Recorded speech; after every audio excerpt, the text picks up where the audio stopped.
குழந்தைங்க ஏன் ஜங்க் ஃபுட்டை தேடி போகிறாங்கன்னு பார்த்திங்கன்னா, ஒன்று நல்லா பசியோடு இருப்பாங்க.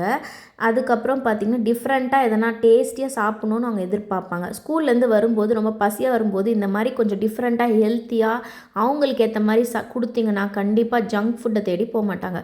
1½ டீஸ்பூன் மிளகாய்த்தூள், 1/4 டீஸ்பூன் மஞ்சள் தூள், 1½ டீஸ்பூன் அரிசி மாவு, 1/2 teaspoon pepper powder, 1/2 teaspoon oil, 1/2 lemon எல்லாத்தையும் போட்டு நல்லா ஈவனாக மிக்ஸ் பண்ணிக்கோங்க.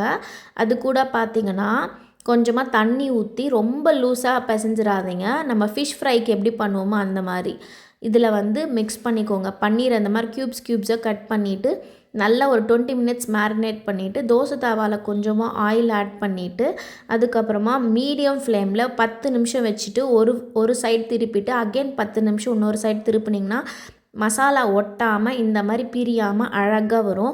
குழந்தைங்களுக்கு சாயங்காலம் ஆனால் இந்த மாதிரி ஹெல்த்தியாக கொடுத்தீங்கன்னா கண்டிப்பாக ஜங்க் ஃபுட்டை தேடி போக மாட்டாங்க.